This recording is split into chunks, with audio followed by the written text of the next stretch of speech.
So similarly, what is five-star service? I think that the key to having really good service is making people feel comfortable, no matter what, and being very personable. There have been times when I've been in a very nice hotel and the staff has just been really uptight and hasn't gone out of their way to make me feel comfortable. And I think that's, in a way, that's really bad service. You know, the other side of that, we have a restaurant out in California known as the French Laundry, which I'll probably be talking about a lot. It's a really, really cool restaurant. It's arguably the nicest restaurant in the world right now.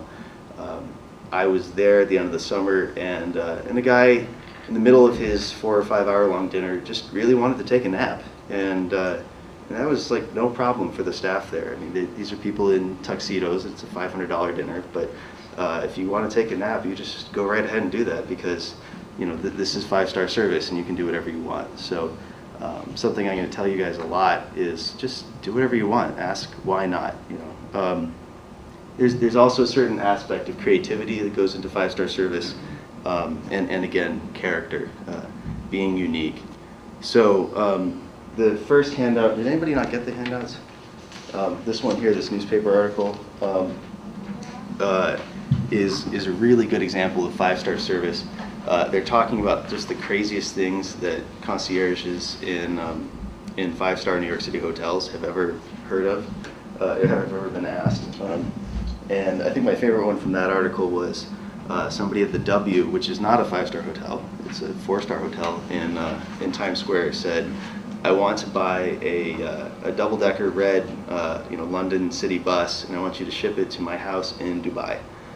And the concierge was actually able to make it happen in less than an hour.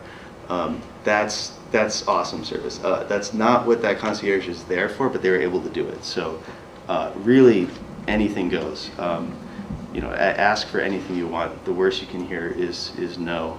The craziest things I've ever heard somebody ask a concierge aren't even in this article. My favorite was for the Satai Hotel in Miami. This guy proposed to his girlfriend who was from that area in the hotel, and she decided that she was going to marry him and move to London, and didn't feel like stopping by her house on the way there. She calls down to the concierge and says, I need you to pack up my stuff, sell my house, and ship my kitty over to London. And they get to her house, and her kitty is a full-grown tiger. Arranging export of exotic animals, especially to the UK, is extremely difficult. It took several lawyers and a couple different logistics companies and a private jet for the tiger, and the concierge was more than happy to do that, because you're paying for it. But go ahead and ask for anything. The worst that can happen is that they're going to say no, and most of them get fired when they say no. So they have to come up with really creative ways to tell you that they can't do something. So more basic stuff, any concierge in any hotel can certainly get you, restaurant reservations and theater tickets. They're normally very good at that, and you'll have better luck through them than you would on your own. Dry cleaning, mailing stuff, shipping everything up to tigers, I guess. Most hotels these days are going out of their way to differentiate themselves, and a lot of them, if you call down to the front desk, an hour or so before you leave and tell them to pack your bags, a lot of them actually will now. I personally think that's an invasion of privacy, but if you get a kick out of that, go ahead and do it. The worst case scenario, they'll just say no.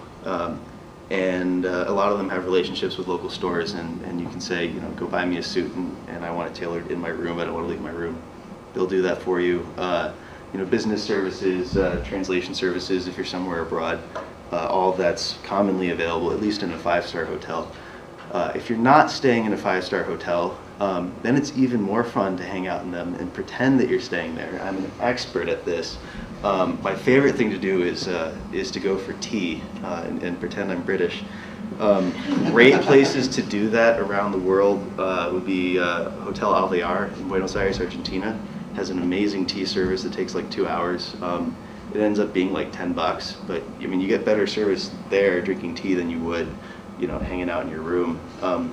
If you're ever in the Palace Hotel, either in New York City or in San Francisco, those are world renowned for their tea service.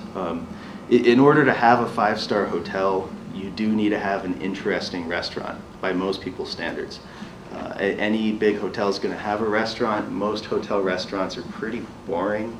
But if you're going to be a true landmark 5-star hotel, you need to have influence on the local culinary scene. So just going out to dinner at a restaurant that's part of a hotel is also a fun way to pretend that you're staying there.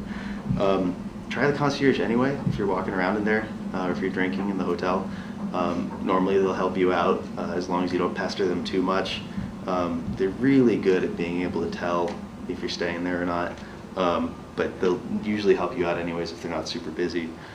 So the maitre d' at a fine restaurant, if they're not busy and I'm traveling, I kind of think of them as a concierge anyways.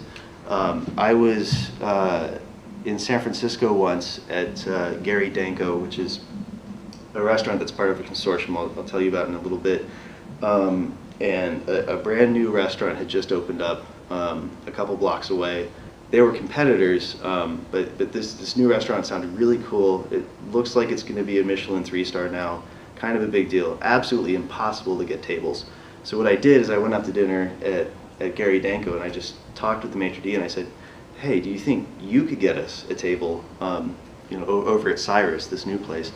And she said, yeah, I can try. And the next day I got a voicemail from her, which was quite hilarious because essentially the message was she had been able to get me a reservation at Cyrus, and in order to get a reservation you have to put down a $200 deposit on a personal credit card, and she had done that with her own credit card, and she said very nicely that if I wanted to call Cyrus and swap out the credit card numbers, I was more than welcome to do so. And I ended up sending her flowers because there was just no way that I could have gotten a table at Cyrus otherwise. So again, just ask and see what you get.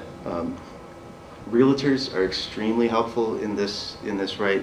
You have to balance whether or not you really want to pretend like you're buying a house, but if there's any chance whatsoever you might want to buy a vacation home somewhere, go talk to a realtor, and even if it's just for an hour, they can tell you really good information about an area and drive you around for a bit. And there's a list of the really fun realtors on your sheet there.